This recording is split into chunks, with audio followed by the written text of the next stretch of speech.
ہم کسی کے پابند نہیں ہیں. ہم اگر پابند ہیں تو اللہ کے اور اس کے رسول کے بس. استاد ہے اس کا ادب ہے، احترام ہے، اس کی خدمت ہے، اطاعت نہیں ہے.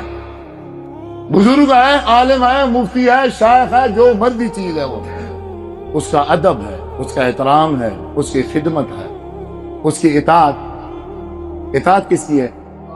اللہ اور اس کے رسول کی. ہم تو ان بزرگوں کی اطاعت کر رہے ہیں.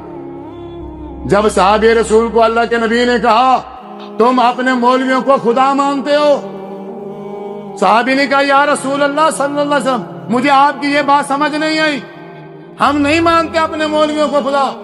فرمایا جب تمہارا عالم کسی چیز کو حلال کر دیتا تم اس کو حلال سمجھتے تھے؟ فرمایا جی ہاں. فرمایا جس کو حرام کر دیتا اس کو حرام سمجھتے تھے؟ فرمایا جی ہاں. تو پھر خدا کس کو کہتے ہیں؟ یہی تو ہے کہ اللہ ایک چیز کو حلال کر رہا ہے، تمہارا مولوی نے حرام کر دیا اور تم اسی کی مان رہے ہو. اللہ نے اس کو حرام کیا ہے اور مولوی حلال کر رہا ہے اور تم مولوی کے پیچھے لگ کے کھڑے ہو. اس کا مطلب ہے تم نے اللہ کی نہیں مانی، تم نے اپنا خدا اس عالم اور مفتی اور شیخ کو بنا لیا. عزیز بزرگوں، نوجوان ساتھیوں، میرے بھائیوں، میرے بزرگوں، آپ اپنی آخرت والی زندگی کو سیریس لو.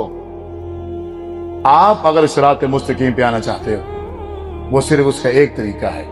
آپ صلی اللہ علیہ وسلم نے صحابہ کرام جمع ہیں، آپ نے ایسے ایک سیدھی لکیر کھینچی، سیدھی لکیر کھینچ کے سائڈ میں 2 لکیریں کھینچی، دائیں سائڈ میں، پھر بائیں سائڈ میں 2 لکیریں کھینچی، اور پھر آپ نے صاف فرمایا وَأَنَّ هَذَا صِرَاطِي مُسْتَقِيمًا. میرا جو راستہ ہے وہ کون سا ہے؟ یہ بالکل سیدھا. اے صحابہ، یہ جو دائیں سائڈ پہ 2 لکیریں ہیں ان پہ شیطان بیٹھا، یہ جو بائیں سائڈ پہ 2 لکیریں ہیں ان پہ شیطان بیٹھا، وہ تمہیں کھینچے گا، پوری کوشش کرے گا صراط مستقیم سے ہٹانے کی. خبردار، سیدھے رہنا. ترکت فیکم امرین، میں دنیا سے چلا جاؤں گا پر میں جاتے ہوئے تمہارے لیے 2 چیزیں چھوڑ کے جاؤں گا. لن تضلوا ما تمسکتم بہما، کتاب اللہ و سنت نبیہ صلی اللہ علیہ وسلم. ایک قرآن دے جاؤں گا میں اپنی امت کو، اور ایک اپنا فرمان حدیث کی صورت میں دے کے جاؤں گا. تم میں سے جو بندہ قرآن کو مضبوطی سے پکڑ لے گا اور رسول اللہ صلی اللہ علیہ وسلم کے فرمان کو مضبوطی سے پکڑ لے گا، لن تضلوا، کوئی مولوی، کوئی مفتی، کوئی عالم، کوئی شیخ اسے گمراہ نہیں کر سکے گا.